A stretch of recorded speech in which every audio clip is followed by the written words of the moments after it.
जय हिंद दोस्तों। क्या आप ट्रांसपोर्ट कंपनी में जॉब करना चाहते हैं या आप एग्जिस्टिंग एम्प्लॉयज़ हैं या आप किसी फैक्ट्री में लॉजिस्टिक डिपार्टमेंट में काम कर रहे हैं, तो ये वीडियो आपके लिए बहुत ही हेल्पफुल और इम्पोर्टेंट हो सकती है। आइए दोस्तों, हम सीखते हैं ट्रांसपोर्ट में बिल टी क्यों बनाते हैं, बिल टी की क्या इंपॉर्टेंस है ट्रांसपोर्ट इंडस्ट्री में, और इसको बनाने में किन किन डॉक्यूमेंट्स की इंपॉर्टेंस है या क्या ज़रूरत हमको पड़ती है, और इसके पूरे फॉर्मेट को फिलअप करने के लिए हमको किन किन बातों का ध्यान रखना है। मैं मोतीलाल मुंद्रा आपको ये सारी बातों से परिचित करवाऊंगा और एक प्रॉपर फॉर्मेट में एक अपने एक्सपीरियंस के साथ आपको बेटर तरीके से बिल टी बनाना सिखाऊंगा। तो आइए हम शुरू करते हैं। सबसे पहले बिल टी के लिए बेसिक रिक्वायरमेंट्स क्या होती है। टैक्स इनवाइस या बिल, सबसे पहले आपने जो सेगमेंट पे कोई ट्रक या फिर डायरेक्ट ट्रक भेजा हुआ है, उसको हम लोग जब लोड हो जाता है, लोड होने के बाद किसी भी फैक्ट्री में कस्टमर उसका इनवाइस जनरेट करता है, उसको हम बिल भी कहते हैं और इनवाइस भी कहते हैं या टैक्स इनवाइस भी कहते हैं। इस टैक्स इनवाइस के बेस पे ही हमको हमारी बिल टी बनानी होती है। तो सबसे पहले आपकी स्क्रीन पे जो देख रहे हैं आप टैक्स इनवाइस, इसमें जो कस्टमर इनवाइस जनरेट करता है उसको हम कंसाइनर कहते हैं। तो आप भली भांति इनको एक बार प्लीज़ देख लीजिए। जैसे कि इसमें कंसाइनर जो है वो जनरेट किया है इनवाइस जिन्होंने, वो है Zaira industries private limited, plot number 311, second phase, GIDC Vapi Gujarat, और उसका नीचे GST नंबर भी मेंशन किया हुआ है। तो मैं आपको बता दूं कि ये जो है ये इनवाइस जनरेट करने वाला कस्टमर है जो वो कंसाइनर है, और जहां मटेरियल डिलीवरी करना है वो सबसे मेन फोकस है आपको कि जहां मटेरियल डिलीवरी करना है वो कंसाइनी पार्टी होती है। मीन्स जो पाने वाला होता है, जो मटेरियल को रिसीव करता है वो कंसाइनी होता है। तो आप इस इनवाइस में आप देख रहे हैं जो कंसाइनी है वो है Supreme Rubber and Allies Industries, number 4585 Manesar industrial area, Gurugram. जी हाँ, आपको यही एड्रेस चेक करना है और डिलीवरी पॉइंट पे ये एड्रेस पे ही अपने को डिलीवरी देनी है। तो बेसिक जो ये चीज़ें होती हैं, आपने कंसाइनर को भी फाइंड कर लिया और कंसाइनी को भी फाइंड कर लिया। ऊपर मेंशन्ड है इसमें GST invoice number VP00125, invoice date है 11/08/2024। उसके बाद इम्पोर्टेंट जो चीज़ देखनी होती है कि इसमें प्रोडक्ट क्या है, डिस्क्रिप्शन क्या है, मटेरियल का नाम क्या है। तो आप इसमें प्रोडक्ट नंबर, बैच नंबर और डिस्क्रिप्शन जो देख रहे हैं उसमें नीचे मेंशन्ड है, देखिए FMCG गुड्स। तो ये FMCG गुड्स है। उसके बाद आप ये देखिए कि क्वांटिटी कितनी है, और आपको जो ग्रैंड टोटल है उसके बाद आप देखिए कि ग्रोस वेट उसमें मेंशन है 7575 kg। तो टोटल जो इसका वेट है मटेरियल का, टोटल इस इनवाइस के अंदर जितना भी वेट है वो 7575 kg है। और उसका जो ग्रॉस वैल्यू है आफ्टर द GST इंक्लूड करने के बाद जो वैल्यू होती है वो GST वैल्यू, इनवाइस वैल्यू होती है। और उसके बाद नीचे कस्टमर का सिग्नेचर साइन होता है जायरा इंडस्ट्रीज़ का। तो बेसिक जो चीज़ें इनवाइस के अंदर एक चीज़ें जो पढ़नी होती हैं, इनवाइस नंबर क्या है, कंसाइनर का एड्रेस क्या है, कंसाइनी का एड्रेस क्या है, मटेरियल का डिस्क्रिप्शन क्या है, मटेरियल का वेट क्या है, नंबर ऑफ़ पैकेजेस कितने हैं। जिस लाइक आप इसमें नंबर ऑफ़ पैकेज का एक कॉलम देखिए जिसमें टोटल 10 और 5 टोटल मिला के 15 पैकेजेस हैं। तो आपको ये टोटल 15 पैकेजेस होते हैं। तो ये एक ब्रीफ था इनवाइस का जिसकी हमको ज़रूरत पड़ती है। और साथ ही साथ इससे कनेक्टेड होते हुए मैं आपको बता दूं, एक इसके अंदर हमको ई-वे बिल की भी ज़रूरत होती है। तो जब इनवाइस जनरेट करता है मोर देन 50,000 से ज़्यादा का जो कंसाइनमेंट होता है उसमें ई-वे बिल कंपलसरी होता है, जिसकी वैल्यू इनवाइस वैल्यू 50,000 से ज़्यादा होती है तो उसमें ई-वे बिल कंपलसरी होता है। तो यहाँ ये पर्टिकुलर इनवाइस जनरेट करने के बाद में रास्ते के लिए जो GST डिपार्टमेंट होता है उसको ई-वे बिल की ज़रूरत होती है, अदरवाइज़ आपकी गाड़ी सीज हो सकती है। तो सबसे इम्पोर्टेंट ये है कि हमको ये वे बिल भी समझना है। वे बिल में सबसे इम्पोर्टेंट पार्ट ये होता है कि आप इनवाइस नंबर सबसे पहले मिलवा लीजिए, VP00125, इनवाइस डेट है 11/08/2024। उसके बाद आपको इम्पोर्टेंट ये है कि आपने वैल्यू चेक कर लेनी है 11717400 अकॉर्डिंग टू द इनवाइस ही वे बिल में मेंशन्ड है, वो आप इंश्योर कर लीजिए। उसके बाद जो सेकंड पार्ट होता है, किसी भी ई वे बिल में दो पार्ट होते हैं, part A and part B. Mostly part A and part B direct load का शिपमेंट में कस्टमर ही खुद जनरेट करके देता है। अगर कोई पार्सल शिपमेंट वगैरह होता है तो उसमें पार्ट बी हम ट्रांसपोर्टर ही जनरेट करते हैं। तो यहाँ आपको चीज़ें चेक करनी है, हमारा गाड़ी नंबर जो हमने ट्रक लोड किया है GJ 15CN 0311 और हमारा जो ट्रांसपोर्ट का LR नंबर है A52 800 डेटेड 11/8/2024 और ट्रांसपोर्ट का जीएसटी नंबर और ट्रांसपोर्ट का नाम ये आप प्रॉपर्ली चेक कर लीजिए। तो यहाँ से आपका शुरू होता है, जब आप इनवाइस और ई-वे बिल को प्रॉपर्ली समझ लेते हैं उसके बाद में प्रोसेस स्टार्ट होता है बिल्टी बनाने का। बिल्टी शुरू करने से पहले मैं आपको इम्पोर्टेंटली बता दूं कि बिल्टी में मिनिमम 4 कॉपियाँ होती हैं। जस्ट लाइक पहले कंसाइनी कॉपी होती है, जो कि उसके बाद कंसाइनर कॉपी होती है, फिर लॉरी कॉपी होती है, फिर एक फ़ाइल कॉपी होती है। अगर किसी ट्रांसपोर्ट की मल्टीपल ब्रांचेज हैं तो उसके बाद उनकी एचओ कॉपी होती है। उसके अलावा अगर किसी कस्टमर की स्पेशल रिक्वायरमेंट है तो उसके अकॉर्डिंग कोई और एक्स्ट्रा कॉपी भी हो सकती है। तो आइए अब हम शुरू करते हैं। सबसे पहले बिल्टी बनाने के सही तरीके को, कैसे हम लोग अच्छी तरीके से साफ़ सुथरी बिल्टी बनाएं और कैसे इस टोटल फॉर्मेट को फिलअप करें। जैसा कि मैंने आपको इनवाइस और ई-वे बिल समझाया है वैसे ही स्टेप बाय स्टेप हम स्टार्ट करेंगे इस इनवाइस के अकॉर्डिंग ही बिल्टी को फिलअप करना। ये जो आप बिल्टी सीख रहे हैं ये है डायरेक्ट लोड की या फुल ट्रक लोड की शिपमेंट की कैसे बिल्टी बनाई जाती है, उसके बारे में ये इनवाइस और ये बिल्टी और ये वीडियो आपके लिए मैं लेकर आया हूँ। तो हम शुरू करते हैं। सबसे पहले आपकी स्क्रीन पे जो देख रहे हैं कंसाइनी कॉपी मैनुअली भरनी है। सबसे बिल्टी बनाते टाइम आपको सबसे इम्पोर्टेंट चीज़ ये ध्यान रखनी है कि आपको बिल्टी साफ़ सुथरी बनानी है, बिना किसी कटिंग के बनानी है, बिना किसी वाइटनर के बनानी है। तो अगर आपकी राइटिंग भी अच्छी नहीं है तो कोई बड़ी बात नहीं है। आप सबसे पहले इम्पोर्टेंटली रखिए कि आपको कैपिटल लेटर्स में ही कंप्लीट बिल्टी बनानी है। यह अगर आप कैपिटल लेटर्स में बिल्टी बनाते हैं तो साफ़ सुथरी होगी, ना आपसे कोई मिस्टेक होगी और ऊपर से आपकी जो राइटिंग ख़राब होगी तो भी वो ढक जाएगी और आपकी बिल्टी सुंदर दिखाई देगी। तो सबसे पहले ये इंश्योर कर लीजिए कि आपको बिल्टी कैपिटल लेटर्स में ही बनानी है। तो सबसे पहले जो फर्स्ट कॉलम है वो आप देख लीजिए। एक बिल्टी में ऊपर ट्रांसपोर्ट का नाम लिखा है हरिओम कैरियर्स एंड लॉजिस्टिक्स। उसके बाद में हम शुरुआत करते हैं कंसाइनमेंट नोट नंबर से। तो कंसाइनमेंट नोट जैसा मैंने आपको बिल्टी में पहले बताया था कि ट्रांसपोर्ट में बिल्टी कंसाइनमेंट नोट या फिर एलआर या जीआर या फिर एडब्ल्यूबी या डॉकेट बहुत सारे नाम से जानते हैं, तो उसमें आप कभी कंफ्यूज मत होइएगा। तो यहाँ पर डॉकेट नंबर ऑलरेडी लिखा हुआ है 52800। उसके बाद जो डेट लिखनी है, डेट अकॉर्डिंग टू द जब मटेरियल डिस्पैच करते हैं या इनवाइस डेट, दोनों में से एक डेट कोई भी मेंशन कर सकते हैं, वो आप कस्टमर से भी पूछ सकते हैं।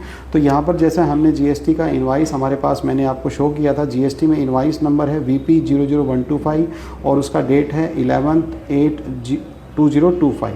तो हमको डेट यहाँ पे मेंशन कर देनी है 11 अगस्त 2024।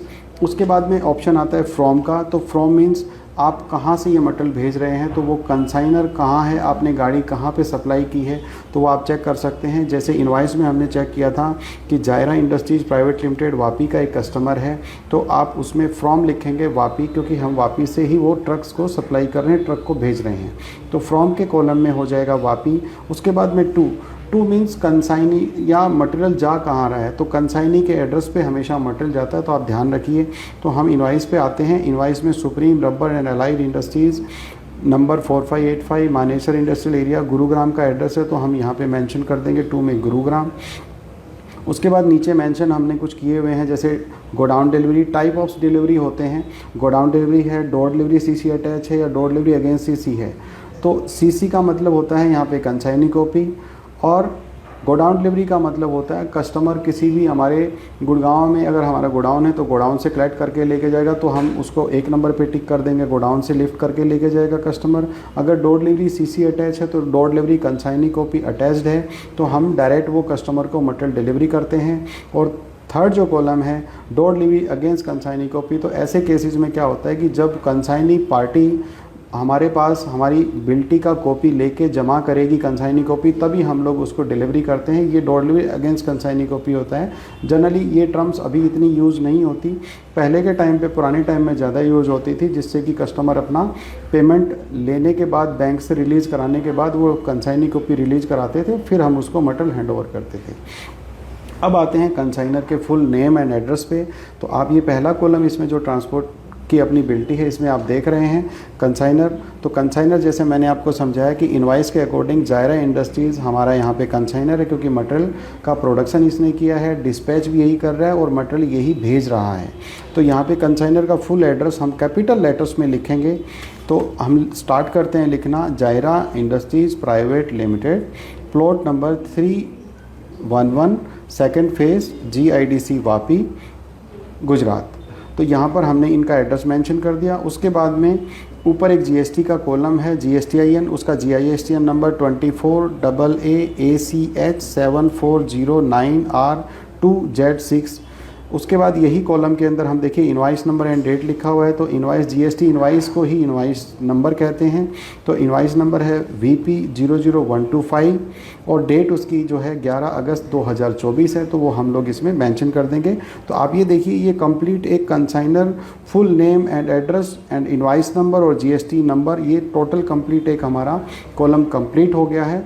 अब हम नेक्स्ट कॉलम पे आते हैं। तो नेक्स्ट जो कॉलम होगा हमारा वो होगा consignee full name and address. तो सबसे पहले हम कंसाइनी का जो नेम है वो हमको पता चल गया कि जहाँ पर मटेरियल हम डिस्पैच करते हैं या जहाँ पे मटेरियल हमको डिलीवरी देना है उसको कंसाइनी कहते हैं। तो कंसाइनी हमने इनवाइस के अकॉर्डिंग फाइंड किया था कि supreme Rubber and Allies Industries number 4585 Manesar industrial area, Gurugram 122051, ये हमने इसमें कंसाइनी का एड्रेस लिख देना है, क्योंकि यहीं पे हमको मटेरियल भी डिलीवरी देना है, तो कंसाइनी का एड्रेस भी वही होगा। उसके बाद में GST number of the consignee है, ऊपर कॉलम है, तो वहाँ पे हम लोग GST रजिस्ट्रेशन जो है वो कंसाइनी का 06AACB1534F1ZA ये हम मेंशन कर देंगे। ये दोनों कॉलम कंप्लीट होने के बाद में मोटा मोटी आपकी जो बिल्टी का फॉर्मेट है वो काफ़ी मजबूत हो जाता है। सबसे इम्पोर्टेंट कंसाइनर और कंसाइनी को समझना ही होता है बिल्टी में। अगर आपने ये दो कॉलम अच्छे से कर लिए तो आगे के कॉलम काफ़ी इजी हो जाते हैं आपके लिए। अब जो नेक्स्ट कॉलम है वो हम पकड़ते हैं नंबर ऑफ़ पैकेजेस का। तो आप इनवाइस में आइए, जैसे ही आप इनवाइस में फिजिकली देखेंगे तो इसमें दो टाइप के आर्टिकल इन्होंने लिखे हुए हैं FMCG गुड्स के। तो 5 पैकेज ऊपर, उसके बाद 10 पैकेज, जो ग्रांड टोटल जो इनका बना है वो टोटल 15 पैकेज का बना है। तो आप यहाँ पे 15 पैकेज को मेंशन कर दीजिए 15, और उसके बाद नीचे वर्ड्स में भी हो सके लिख दीजिए, जिससे कि काफ़ी ईजी रहेगा समझने वाले के लिए। जनरली कई बार ऐसा होता है कि हम वर्ड्स में नहीं लिखते हैं तो कई बार 15 भी 16 जैसा दिखाई देता है, तो आप इसलिए उसको वर्ड्स में भी लिख दीजिए 15 ओनली। उसके बाद नेक्स्ट जो कॉलम है हमारा मेथड ऑफ पैकेजिंग का है। मेथड ऑफ पैकेजिंग मींस कि जब आप गाड़ी के पास में हैं और उसकी LR बना रहे हैं तो आप ड्राइवर से भी पूछ सकते हैं कि भाई ये पैकिंग का कैसा पैटर्न था, कि जैसे बैग्स में पैकिंग होता है, कार्टन बॉक्स में पैकिंग होता है, या कोई बैरल्स में पैकिंग होता है, या लूज़ आर्टिकल है। तो यहाँ मैं देखना चाहूँगा, तो हमने गाड़ी में जैसे स्टाफ से बात किया तो उसने बताया कि ये पैलेटाइज मटेरियल था। तो यहाँ पे 15 पैलेट हैं, तो ये इसमें हमने 15 पैलेट हैं, तो हम पैलेट्स लिख देंगे। पैलेट टाइप ऑफ पैकिंग जो है वो पैलेट्स में है। उसके बाद एक्चुअल वेट होता है, किसी भी कंसाइनमेंट का जो ग्रॉस वेट होता है ट्रांसपोर्ट में वही एक्चुअल वेट होता है। तो इम्पोर्टेंटली इसमें जो आप देखिए इसमें एक्चुअल वेट जो है कंसाइनमेंट का वो 7500 है, but gross weight after the packing, जो पैकिंग वगैरह को मिला के जैसे वुडन पैलेट है या फिर उसके अंदर स्ट्रिप रैप वगैरह की है, वो कंप्लीट करने के बाद जो फिजिकल कांटा वेट होता है हम उसको ट्रांसपोर्ट में एक्चुअल वेट कहते हैं। तो वही हमारा जो एक्चुअल वेट है इसमें 7575 kg हो जाएगा इसके अंदर।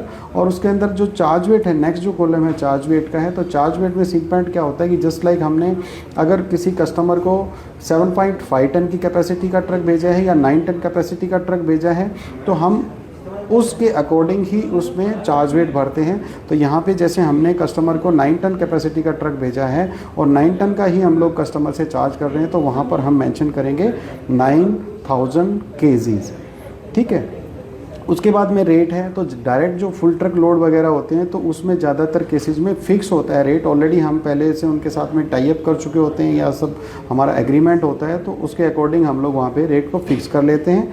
उसके बाद नेक्स्ट जो कॉलम है डिस्क्रिप्शन का या सेट टू कंटेंट्स का, तो ये इसका मतलब होता है कि ये इनवाइस के अकॉर्डिंग क्या मटीरियल है, तो वो मटेरियल जो उसने मेंशन किया है, प्रोडक्ट का नाम क्या है। तो प्रोडक्ट का नाम जैसे इनवाइस में आइए आप, तो इनवाइस में देखते हैं FMCG गुड्स है, तो हम डिस्क्रिप्शन के नीचे FMCG गुड्स लिख देंगे। उसके बाद में PO नंबर मेंशन है, तो PO नंबर इनवाइस में हम चेक करते हैं कि PO नंबर इन्होंने कहाँ पे मेंशन किया हुआ है।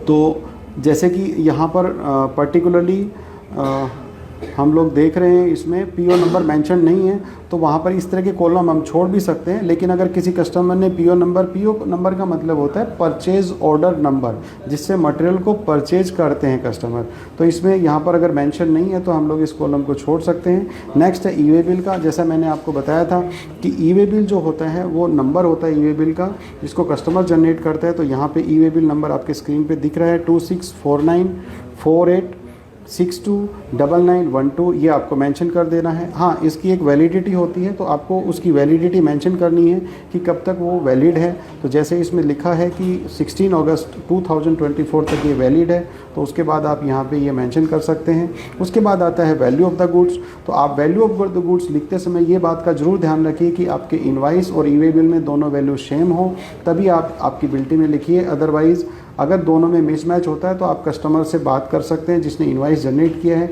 कि सर ये वैल्यू डिफरेंस है दोनों, प्लीज़ एक बार इसको वापस रीचेक कर लीजिए। तो फिर उसके बाद अगर दोनों आपकी मैच हो जाती हैं तो आप मेंशन कर सकते हैं 11717400, ये आपकी इनवाइस वैल्यू है, तो हम वहाँ पे मेंशन कर देंगे। ये कॉलम यहाँ तक कंप्लीट हो गया है। उसके बाद हम नेक्स्ट जो बेसिस ऑफ बुकिंग होता है, बेसिस ऑफ बुकिंग 3 टाइप से होता है, टू पे होता है, पेड होता है और टू बी पेड होता है। टू पे का मतलब होता है, टू पे का मीनिंग ये होता है कि जब कोई कंसाइनमेंट का पेमेंट सामने जहाँ पे डिलीवरी पॉइंट पे कंसाइनी या बायर या परचेज़र अपने को पेमेंट करता है उसको टू पे बेसिस कहते हैं। और पेड का मतलब कि सेम टाइम पे जहाँ से मटेरियल हमने बुक किया है अगर उसका payment consignor immediate at the time of booking देता है तो उसको हम कहते हैं पेड बुकिंग। उसके बाद थर्ड जो है वो टू बी बिल्ड विद। तो टू बी बिल्ड का मतलब होता है TBB टू बी बिल्ड, मतलब किस कस्टमर के साथ हमारे ट्रांसपोर्ट एजेंसी के टाई-अप्स हैं तो उसका नाम हम नीचे मेंशन कर देंगे। जैसे कि अभी ये कंसाइनमेंट का पेमेंट हमको जायरा इंडस्ट्रीज़ प्राइवेट लिमिटेड से लेना है, तो हम यहाँ मेंशन कर देंगे जायरा इंडस्ट्रीज़, क्योंकि हमारा उसके साथ एक लॉन्ग टर्म बिजनेस रिलेशनशिप है और हमारा उनके साथ में एग्रीमेंट है। उसके बाद नीचे जो कॉलम आता है GST पेड बाई, तो सिंपली दोस्तों आपको मैं बता दूं कि GST से कंसर्न जो होता है इसमें कि पेड कौन करेगा, कंसाइनर करेगा, कंसाइनी करेगा या फिर ट्रांसपोर्ट कंपनी करेगी। तो ऐसे केस में जब कंसाइनमेंट पेड बेसिस होता है तो कंसाइनर पेमेंट करता है GST का, लेकिन इस GST का पेमेंट वो इंटरनली जब फ्रेट पे करते हैं ट्रांसपोर्टर को, वो गवर्नमेंट डिपार्टमेंट को करते हैं, ट्रांसपोर्टर को नहीं करते। ट्रांसपोर्टर को खाली उतना ही देते हैं जो हमारा उनके साथ रेट टर्म्स डिसाइड हुआ था। तो इस बात को आप ज़रूर ध्यान में रखिए। GST का हमको खाली उस पर एक टिक दे देना है कि GST कस्टमर कंसाइनर दे रहा है या कंसाइनी। अगर पेमेंट हमको कोई टू पे बेसिस पे देता है या फिर डिलीवरी पॉइंट पे कोई देता है तो उस केस में कंसाइनी पे हमको टिक कर देना है। सिंपली ट्रांसपोर्टर जल्दी से, ज़्यादातर केसेस में ट्रांसपोर्टर GST चार्ज नहीं करते हैं। कुछ कार्गो कंपनीज़ हैं या कुछ कोरियर कंपनीज़ हैं वहाँ पे GST चार्ज किया जाता है, तो वहाँ पर वो लोग GST चार्ज करते हैं तो मेंशन करते हैं अपने बिल में और वो GST डिपार्टमेंट में थ्रू द चलान उसको पेमेंट करते हैं। बाकी ज़्यादातर रोड ट्रांसपोर्टेशन में जो फुल ट्रक लोड या सेगमेंट की कंसाइनमेंट होते हैं उसको RCM के थ्रू, रिवर्स मैकेनिज़्म के थ्रू उनका GST अमाउंट क्रेडिट होता है, बट वो कस्टमर पे करता है सर। अब रही बात फ्रेट चार्जेस की, तो फ्रेट चार्जेस के कॉलम में जो आप देख रहे हैं, तो सबसे पहले जैसे फ्रेट डिसाइडेड हुआ है, हमने ये जो कंसाइनमेंट बुक किया है जायरा इंडस्ट्रीज़ प्राइवेट लिमिटेड से supreme Rubber and allied industries Gurgaon के लिए, तो हमने यहाँ पर 9 टन सेगमेंट की एक गाड़ी हमने बुक की है। तो हमने इनसे चार्ज जो किया है वो हमारा फ्रेट चार्जेस है वो है 55,000। उसके बाद में मटेरियल मैनेजमेंट चार्ज मीन्स इसमें लोडिंग करते समय अगर हमारा कोई चार्जेस हमको पे करना पड़ा है कस्टमर के एंड पे, जनरली डायरेक्ट शिपमेंट के चार्जेस में, डायरेक्ट शिपमेंट का जब कोई गाड़ी होती है तो उसमें कस्टमर खुद अपने ऑन एक्सपेंस से ही लेबर अरेंज करके भरवाता है। लेकिन फिर भी अगर कहीं कोई कस्टमर के यहाँ पे अपने को 1000, 1500 या 2000 रुपये अकॉर्डिंग टू द सेगमेंट अपने को देना पड़ता है, तो वो हम यहाँ ये लिख के और उनसे चार्ज कर सकते हैं। उसके बाद डोर कलेक्शन है, डोर डिलीवरी चार्जेस हैं। तो डोर कलेक्शन चार्जेस एक्चुअली ये जो टर्म्स होती है ये पार्ट शिपमेंट वगैरह में यूज होती है। तो हमने यहाँ पर ये जो आपको मैं LR समझा रहा हूँ, ये बिल्टी जो समझा रहा हूँ, ये डायरेक्ट ट्रक लोड की और पार्ट ट्रक लोड की है, तो इसमें ज़्यादातर ये चार्जेस नहीं लगाए जाते हैं क्योंकि ये डायरेक्ट शिपमेंट है इसलिए। तो डोर कलेक्शन मैं फिर भी आपको डिटेल में समझा देता हूँ। जब किसी कस्टमर का फैक्ट्री से हम कोई मटेरियल लिफ्ट करके अपने गोडाउन तक लेके आते हैं, उस सब्जेक्ट को हम डोर कलेक्शन चार्जेस कहते हैं। जस्ट लाइक हो सकता है वो एक्सपेंसेस 5 या 10 किलोमीटर या 20 किलोमीटर से आया है तो उसका 2000 से 3000 भी हो सकता है। वही डोर डिलीवरी चार्ज क्या होता है कि जब हम किसी कंसाइनमेंट को अपने गोडाउन से किसी थर्ड पार्टी के कंसाइनमेंट को डिलीवरी करते हैं तो जो एक्सपेंस होता है अगर हमको वो उससे चार्ज करना है और डोर डिलीवरी करना है तो उस केस में वो 2000, 1500 या 3000 रुपये तक भी हो सकता है, तो वो हम लोग यहाँ पे चार्ज करते हैं। उसके बाद एनरोट एक्सपेंस है, स्टेटिस्टिकल चार्ज है, मिसलेनियस चार्ज है, ये LR के चार्ज हैं। सभी ट्रांसपोर्ट में LR चार्जेज अलग अलग कंडीशन में होते हैं। जैसे हमने यहाँ पे देखा तो 110 रुपये पर LR का चार्जेज है। ये एक मिसलेनियस चार्जेज है, हिडन चार्ज होता है, जनरली कस्टमर देते हैं, इसमें ज़्यादा बार्गेनिंग करते नहीं है। ऐसे आपको मैं बता दूँ बहुत सारी कार्गो कंपनीज है उसमें मोर देन 250 रुपीज़ तक भी LR चार्ज वो कस्टमर से चार्ज करते हैं। उसके बाद आप टोटल जो भी आपके इसमें चार्जेस लगे हैं वो सब ग्रांड टोटल करने के बाद में, जैसे हमने ना तो इनसे मटेरियल मैनेजमेंट चार्ज किया है, ना डोर कलेक्शन किया है, ना डोर डिलीवरी किया है, only en route charges, statistical charges and miscellaneous charges किया और फ्रेट चार्जेस किया, तो टोटल अमाउंट 55,110 हो गया। और नीचे signature of the booking official, जो भी बुकिंग ऑफिशियल हो नीचे सिग्नेचर कर देता है। ये देखिए आपकी LR बनकर हो गई है तैयार। और ये आप इसकी स्पेशलिटी देखिए, ये हमने टोटल कैपिटल लेटर्स में बनाई है, तो इतनी साफ़ सुथरी तरीके से आप LR बना सकते हैं। अगर फिर भी इतना मैंने काफ़ी कोशिश किया है मेरी LR को एक्सप्लेन करने में, डिटेल से समझाने में, अगर कहीं आपको लगता है कि कोई चीज़ों की आपको डिटेल में और चीज़ें जानकारी चाहिए हैं तो आप कमेंट बॉक्स में ज़रूर मेंशन कीजिए, जिससे मैं और आपको इम्प्रूव तरीके से और LR को बिल्टी को बनाने के और नए नए तरीके आपको बताऊं। ये जो बिल्टी थी ये स्पेशल डायरेक्ट ट्रक लोड की बिल्टी थी। इसके बाद नेक्स्ट वीडियोस में हम लोग और फर्दर ट्रांसपोर्ट से रिलेटेड जो डॉक्यूमेंट है, बिल कैसे बनाते हैं, भाड़ा चिट्ठी कैसे बनाते हैं, चालान कैसे बनाते हैं, वो सब वीडियोस भी देखेंगे। बट मेरी नेक्स्ट वीडियो जो होगी वो होगी पार्सल लोड में बिल्टी कैसे बनाई जाती है, क्योंकि पार्सल लोड का एक अपने आप में बहुत बड़ा बिजनेस है और कई बार कंफ्यूज रहते हैं लोग कि पार्सल शिपमेंट में फ्रेट कैलकुलेशन कैसे किया जाता है, पर केजी का चार्जेस कैसे होता है। जैसे किसी कंसाइनमेंट को 100 केजी से लेके 500 केजी या 1000 केजी जो मटेरियल है वो अगर बुक करना है तो वो कैसे बुक करें और उनके चार्जेस कैसे डिसाइड किए जाते हैं, तो वो सारी मेरी नेक्स्ट वीडियो में मैं बताऊंगा। आप ऐसे ही मेरे और वीडियोस देखने के लिए मेरी कंटिन्यूसली वीडियोस देखते रहिए और अपने आप को इम्प्रूव करते रहिए। ट्रांसपोर्ट की स्किल्स में आपको मैं बहुत रिफ़ाइन करना चाहता हूं और मैंने बहुत सारी चीज़ें ऐसी देखी कि ट्रांसपोर्ट रिलेटेड कोई भी अभी तक इस तरह का ट्यूटर या फिर कोई भी ऐसी वीडियोस इतनी अवेलेबल नहीं थी जो एक अच्छे तरीके से ट्रांसपोर्ट रिलेटेड डॉक्यूमेंट आपको समझा पाए। तो मैं एक छोटी सी मुहिम लेकर आया हूं आपके लिए और हो सकता है आपके जीवन में ये कहीं बदलाव लाए। और अगर आपको ये मेरी वीडियो इतनी अच्छी लगती है या पसंद आई है या आपको लगता है ये किसी की ट्रांसपोर्ट स्किल्स को डेवलप करने में बहुत इंपॉर्टेंट रोल प्ले कर सकती है, उस तक ये वीडियो ज़रूर पहुंचाइएगा। और आप इसी तरह से मेरे को और प्रोत्साहित करते रहिएगा। आपके एक लाइक या शेयर से ही मेरे को और एनकरेजमेंट मिलेगा, जिससे कि मैं और आगे फर्दर आपके लिए वीडियोस तैयार करता रहूँगा। हमने इस वीडियो में आपके लिए बिल्टी, इनवाइस और ई-वे बिल का PDF फॉर्मेट अटैच किया है, जिसको आप डाउनलोड करके प्रिंट निकाल के और आप उसकी प्रैक्टिस कर सकते हैं और अपनी बिल्टी बनाने की स्किल्स को इम्प्रूव कर सकते हैं। दोस्तों, जब आपकी बिल्टी पूरी कंप्लीट बन के तैयार हो जाती है तो आप एक बार रीचेक उसको ज़रूर कर लीजिए कि प्रॉपरली आपने सारे कॉलम्स, चाहे वो फ्रेट से रिलेटेड हो, चाहे इनवाइस नंबर से हो, डेट हो, वैल्यू हो, वो सारा प्रॉपरली अच्छे से फिलअप किया है या नहीं। अगर आपकी ये सारी चीज़ें चेकअप हो जाती हैं तब आप जो बिल्टी को निकाल करके प्रॉपरली इनवाइस के साथ में कौन सी बिल्टी अटैच करनी है वो मैं बता देता हूँ। जब इनवाइस के साथ जब हमको अटैच करनी होती तो उसमें कंसाइनी कॉपी और लोरी कॉपी, लोरी मीन्स ड्राइवर की कॉपी होती है जो लोरी के साथ जाती है, और कंसाइनी कॉपी मीन्स जो कंसाइनी मटेरियल रिसीव करेगी वो उस कंसाइनी कॉपी को रखती है। तो आपको ये 2 कॉपियाँ जो है इनवाइस और ई-वे बिल के साथ अटैच कर देनी है। पहली है कंसाइनी कॉपी और दूसरी है लोरी कॉपी। ये दोनों चीज़ों को अटैच करके और एक अच्छा सा एनवलप बना के उस पर कंप्लीट कंसाइनी का एड्रेस मेंशन करके, कॉन्टैक्ट नंबर मेंशन करके आप ये पेपर ड्राइवर को हैंडओवर कर सकते हो। और सारे जब आप इनवाइस और ई-वे बिल प्रॉपरली चेक कर लेते हो, LR चेक कर लेते हो, बिल्टी चेक कर लेते हो, तो आप ड्राइवर को हैंडओवर करने में कोई भी आपको हेजिटेशन नहीं होगा। और एक कॉन्फिडेंट तरीके से आप दे पाओगे, और जिससे कि रास्ते में आपकी कोई गाड़ी, कोई जीएसटी डिपार्टमेंट या समथिंग और कोई पुलिस डिपार्टमेंट आपकी गाड़ी नहीं रोकेगा। तो इन सब बातों का आप ज़रूर ध्यान रखिए। उसके बाद जो आपकी कंसाइनर कॉपी है, वो कंसाइनर कॉपी आप कंसाइनर को हैंड ओवर कर दीजिए जिसके यहाँ से अपन ने मटेरियल लोड किया है। दूसरी एक फ़ाइल कॉपी बचेगी, वो अपने ऑफिस में लेके जाइए और अपनी फ़ाइल कीजिए और अपने सिस्टम में कंप्यूटर में एंटर कीजिए।